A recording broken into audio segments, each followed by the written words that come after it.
Calcium syrup के बारे में आज हम बात करेंगे, जो मोंटिलो का सोडियम और लिवोसिट्रेजिन डाइहाइड्रोक्लोराइड का कंपोजिशन होता है। इस वीडियो में हम बात करेंगे इस सिरप को डॉक्टर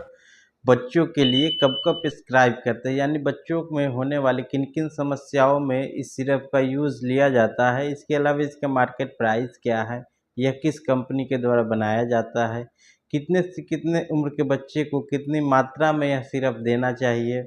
और इसका साइड इफ़ेक्ट क्या है, यह काम कैसे करता है। इन सारी बातों को इस वीडियो में हम जानेंगे। तो चलिए बारी बारी से इन सारी बातों को जान लेते हैं। सबसे पहले अगर हम इस सिरप की बात करें तो यह एलसीएम सिरप है, जो मोंटिलो का सोडियम और लिवोसिट्रेजिन डाइहाइड्रोक्लोराइड का कंपोजिशन होता है। अगर हम इसकी बॉटल 60 ml का बॉटल है और 80 रुपये के मार्केट प्राइस पे इजीली मार्केट में मिल जाता है। हो सकता है कहीं पे रेट इसका थोड़ा बहुत वैरी कर सकता है, कहीं पे इसका रेट थोड़ा हाई हो सकता है, कहीं पे रेट इसका थोड़ा कम भी हो सकता है। तो जगह जगह पे इसका रेट थोड़ा बहुत वैरी कर सकता है।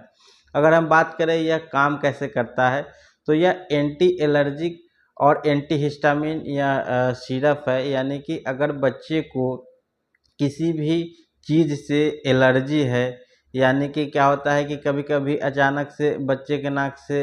पानी आना चालू हो जाता है, यानी कि रनिंग नोज हो जाता है, या वाटरी डिस्चार्ज होने लगता है आँख से, यानी आँख से पानी आने लगता है, जो कि एलर्जी के कारण होता है। क्या होता है कि किसी किसी बच्चे को डस्ट से एलर्जी होता है, फॉग से एलर्जी होता है, या स्मोक से यानी कि धुएं से किसी को एलर्जी होता है, या किसी किसी बच्चे को कोई चीज़ खा लेने से एलर्जी हो जाता है, या किसी किसी बच्चे को किसी कीड़े के टच में आ जाने के कारण एलर्जी के संपर्क में आ जाने से बच्चे को एलर्जी हो जाता है। तो इन सारी कंडीशंस में इस सिरप का यूज़ किया जाता है। अगर हम बात करें कि यह सिरप को कितनी मात्रा में कितने उम्र के बच्चे को देना चाहिए, तो यह पेडियाट्रिक सिरप है, पेडियाट्रिक मेडिसिन है। और जब भी किसी पेडियाट्रिक मेडिसिन का यूज करें तो अपने डॉक्टर से एक बार सलाह अवश्य ले लें और उसके बाद ही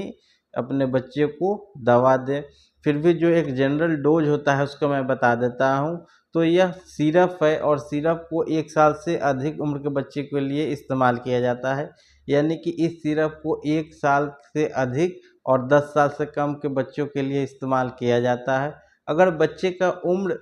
1 से 2 साल के बीच का बच्चा है तो उसको 1.5 से 2 ml हम इसका डोज दे सकते हैं, और ज़रूरत के अनुसार, यानी कि बच्चे को कितना दिक्कत है, बच्चे को कितनी परेशानी है, उसके अनुसार इस डोज को हम रिपीट भी कर सकते हैं, यानी कि दिन में 2 बार भी इसका हम डोज दे सकते हैं। अगर बच्चे का उम्र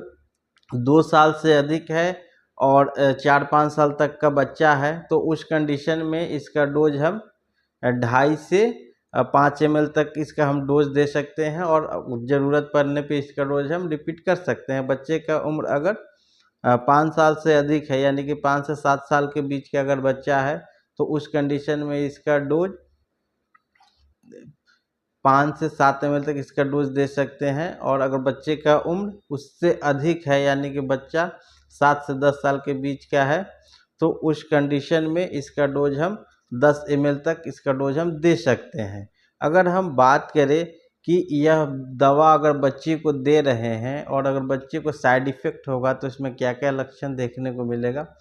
तो अगर इस दवा को देने के बाद बच्चे के पेट में दर्द स्टार्ट हो जा रहा है, या बच्चे को चक्कर आ रहा है, उल्टी होने लगा, या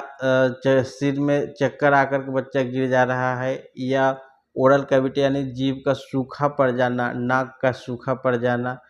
थ्रोट में सूखापन महसूस होना, अगर इस तरह की कोई समस्याएं दिख रही है और बच्चे को इस सिरप को दे रहे हैं तो इस सिरप को तुरंत बंद कर दें और अपने डॉक्टर से सलाह लें।